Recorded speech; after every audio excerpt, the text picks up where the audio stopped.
Join us for a review of the Volvo XC40 as the pure electric version. Let's go!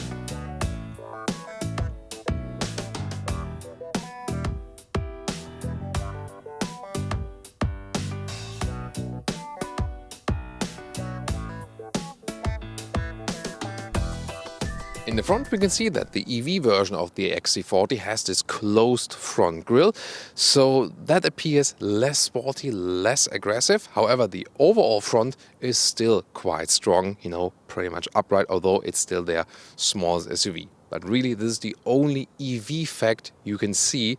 Everything else looks just the same as with the combustion engine. The length is at 4 meters 42, 14 foot 4 or 174 inches. And you see in the side profile, just the same as the XC40 we know. Color-wise again, this one Thunder Grey, but we also have a sage green car for you here today, a very interesting color. That one you see also has 20-inch wheels, the bigger ones. The car we have here, 19-inch wheels, so these here would be standard. And we also have a crystal white car for you, so some color variations, of course, even more are available. For example here, the bursting blue, of course the Thomas blue for the XC40, this would be my choice. The rear, very clean design, and here the typical vertical tail lamps we know from the Volvo estates and also from the Volvo SUVs. As for the facts and figures, here the electric version, one electric motor in the front, one electric motor in the rear, still a front wheel bias, and you overall have around 400 horsepower and 4.9 seconds is the acceleration figure to 100 kilometers an hour. That's of course pretty impressive, even a little bit less than 260 miles an hour. As for the top speed, 180 kilometers an hour, as all the other Volvos are restricted now. That's 112 miles per hour. But for an electric vehicle, that's actually quite fast and quick. As for the battery size, 78 kilowatt hours gross or 75 kilowatt hours net, giving you a range in good conditions about 400 kilometers or 250 miles. And as for recharging, is 11 kilowatt AC or 150 kilowatt DC, so the fast charging also will be quick enough if you have the suitable charging station for that.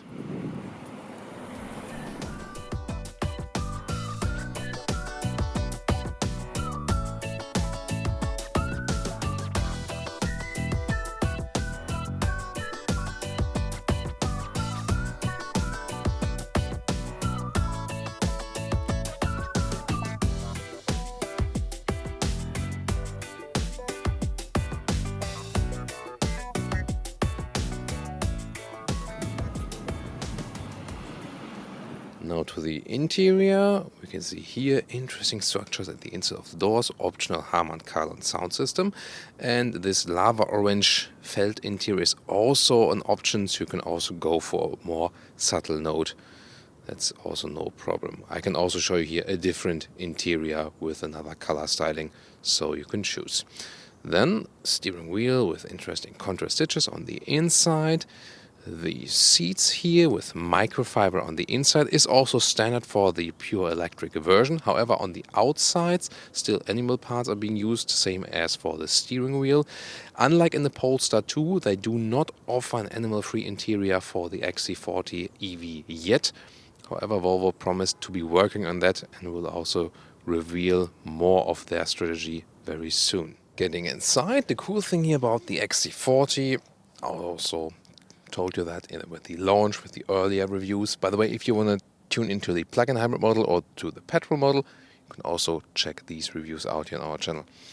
Then the seating position is already quite upright. That means it's their small SUV, but it already feels quite big and sophisticated when you sit here on the inside. Interior overview. First of all, you can see there's this blind button, so to speak. This would be the start-stop button in the combustion engine. Here, there's a seat sensor, so as soon as you sit down, the car knows you're here, and you can just start driving or put it in the D or in the reverse mode, and that's it. So yeah, why not? But you see there is this platform sharing with the combustion engine. Soft touch here then. Top part, steering wheel in a quite compact size. Right side, change the volume, for example, or to activate the voice control, but you can also just do it with Hey Google and that already gets activated. And on the left side, the cruise control settings. Then 12.3-inch digital instruments, zoom more details to that. Right side, 9-inch screen in a vertical way. And you can see the camera here at the moment, zoom on to that, because this is now the new Android-based system. Instruments in the parking mode, cleaned up like this, and you see the battery status. When you put in a gear, then you have this map view all over the place, left side speed, and once again the battery status in the lower right down there, but they do not show us the kilometer or miles left, and this was an intentional decision, and I think it's a wrong decision, because I want to see, how many kilometers or miles I have left. Don't you want to do that as well? We have to ask Google for that, but here in the instruments, you cannot show this. You can also not switch like Tesla is offering. And on the left side, we will see at least the consumption figure. Now the infotainment system, Android-based, and of course Google just does it the best. So many manufacturers invest millions of money in their own infotainment system and fail, and here Volvo and Polestar, they just get it from Google, and it's the best. Here, super responsive as for the map, and we know we have the best real-time traffic information as for that. Then you connect your phone via Bluetooth, but the cool thing is you can also have your playlist in there. So unlike with the Teslas, I do not miss the Apple CarPlay here, because I can pick my playlists right here. And that's, of course, really, really cool. So I'm absolutely fine with that. Why not? Apple CarPlay, however, will come at a later stage if you want it still. Then here, how can I help? That's the voice input. You can activate it here. Or you can also then say, Hey Google, set temperature to 22 degrees. All right, changing the temperature to 22 degrees. And look at that, how fast this is going. It's like real-time voice input. Or, Hey Google, drive me to Berlin. Berlin is 3 hours and 6 minutes from your location by car in light traffic. So here we go, GPS starts. There we go. And then also the charging is calculated. And see here at the moment, yeah, this will not work, says at the moment. Yeah, I think the calculation is at the moment done by, standing still and having the heating on. So we'll see about the realistic range then when we drive that later. At the moment here, all about the infotainment system. So again, best ratings as for the infotainment system. And you can even make complicated calculations. Let's say, Hey Google, 17 kilowatt hours per 100 kilometers in kilowatt hours per 100 miles. 17 kilowatt hours per 100 kilometers is 27.359 kilowatt hours per 100 miles. That was missing. But see, I'll automatically calculate 17 kilowatt hours in 100 kilometers is 27 kilowatt hours per 100 miles. So I don't even have to do it in my head. And by the way, here, listen to the sound. Harman Kardon sound system. Whoa, yeah. That's cool. Here, surround, all on surround. Mid settings, that's fine. Awesome sound. And now to the rear compartment, easy entry. And you have an upright seating position here with 1.86 or 6.1. Yeah, I can put a hand over my head. Without the panoramic roof, it would be a little bit more. Interior materials at the inside of the doors, also quite good. So high build quality, legroom, There's also some left, so very good usage of space and really comfortably also for the rear seats. There is a frunk, yes, a front trunk. You have to release it from the inside like you would release the front hood with a combustion engine. Then here another opening and is a cover, and then you have to put this one up, and there's then more space, for example, in here for a charging cable bag. Electric hatch, and the trunk is at 413 liters. It's the same capacity than with the combustion engine, so no compromise as for that. Cabin trolley here fits also in a vertical way, no problem. Then we have an even loading sill. I really like that. And if you want to use some of the space below that, you can also do it like this, and then you can, have some more storage right there. So it's actually quite nice. You can also lift up this whole thing. And you can also split the trunk by this a little bit. So actually quite flexible.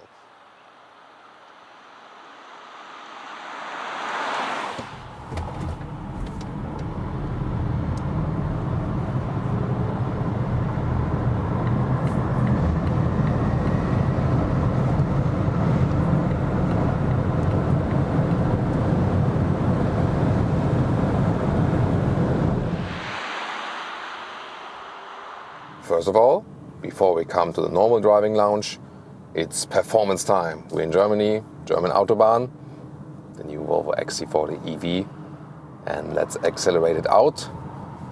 You've just seen the 0 to 100, now 32, let's see.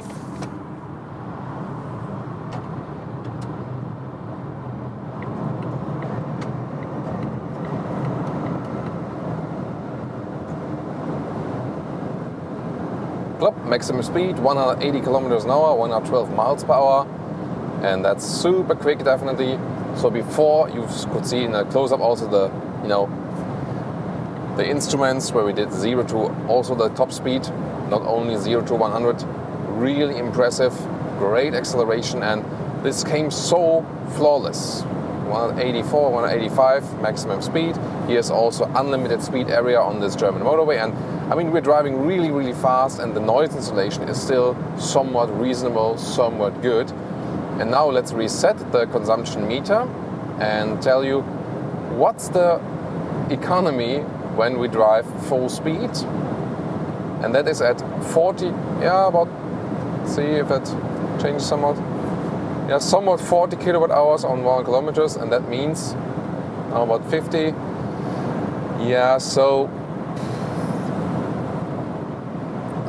It definitely, cuts the range then more than in half. So at that high speed, you could probably drive then for 150 kilometers or something. Maybe like 80, 90 miles, something like that. So of course not laid out to do that. The combustion engines also consume a lot more fuel when they drive high speed, but of course here for the electric vehicles, definitely killing the range. But what about a more realistic speed at motorway, as for noise insulation and as for the fuel consumption, or in this case the energy consumption? Sometimes still the petrol head comes through. So, and now we go to 130 kilometers an hour and set the cruise control, 130, and reset the trip meter. And let's see how that one plays out. Pilot assist, right click here, left thumb. And the thing is, just with the pilot assist, when it goes a little bit bent, it doesn't have any problem. However, when it goes all the way straight, it does not have a capacitive function here for the steering wheel, so you get this false positives for the lane keeping assist, and wants to move the steering wheel, that can be quite annoying at times. So we'll let it run here for 130 kilometers an hour. A little bit up and down here, but that's no problem to the electric vehicles, because when you go down here, you get some more, either recuperation when you really go downhill in a very, very fast way, or you can use this rolling or coasting effect and you don't consume much more. So, and here we'll end up with some values, 30 something kilowatt hours on 1 kilometers. So this means then you can drive some 200 kilometers plus, or some 120, 150 miles plus at the normal motorway speed here at least.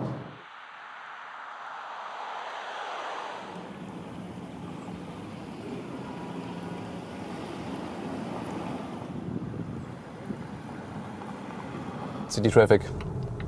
It's really nice to move it around. The steering wheel is pretty direct, really precise as well.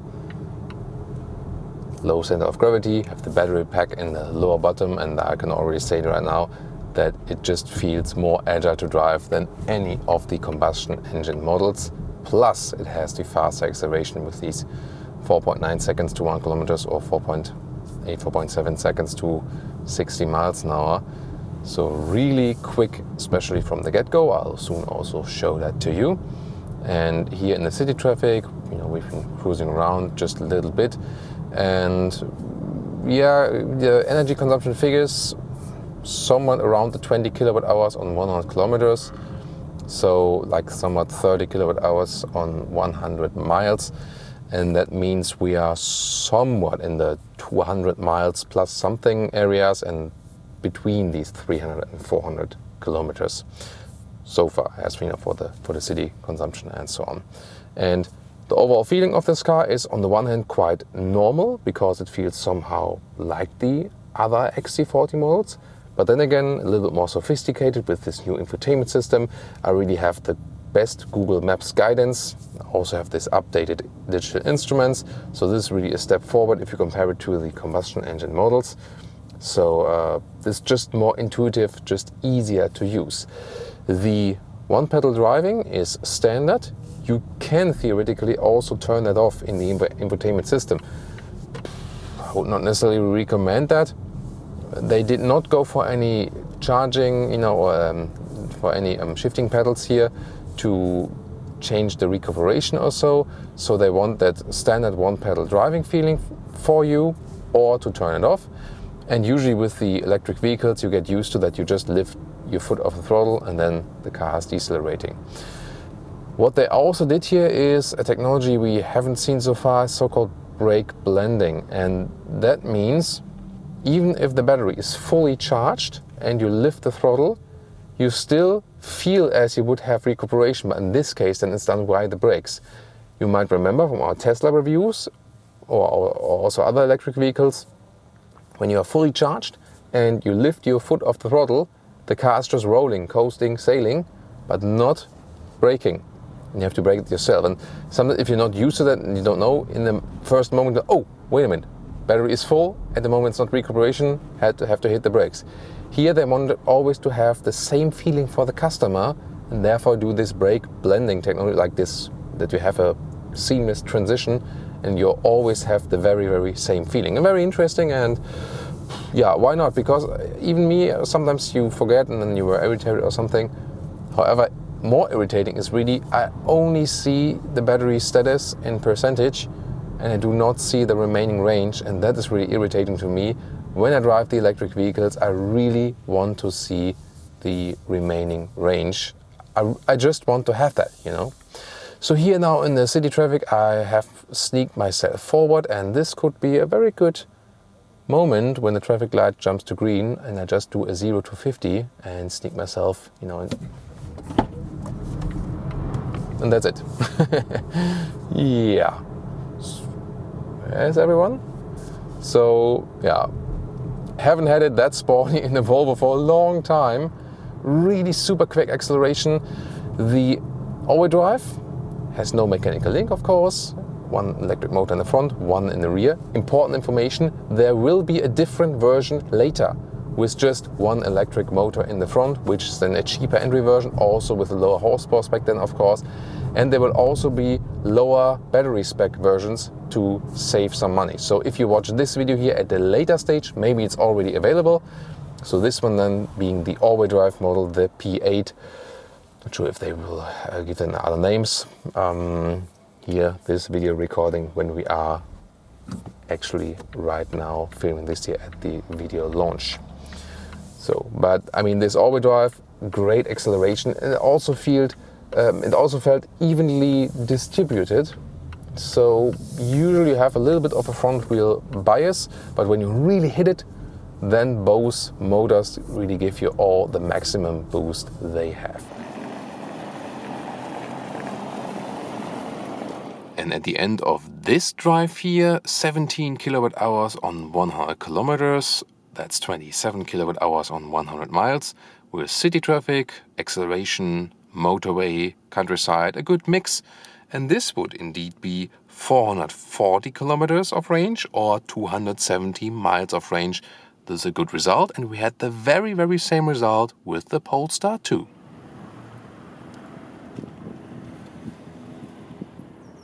And now to our conclusion for today with the Volvo XC40 here in the pure electric version. First of all, from the exterior you still get the normal XC40 look, and people so far liked it, so they will also do now. Just with the difference with the closed front grille, everything else the same. It does not scream out, I'm EV. It just says, I'm this Volvo SUV. From the interior we see a good build quality. We also see nice materials. Not entirely animal free yet, but Volvo is working on that, at least also for other models and for future concepts. They definitely know what they are doing in this respect. Not yet 100% in this vehicle, but it's coming up.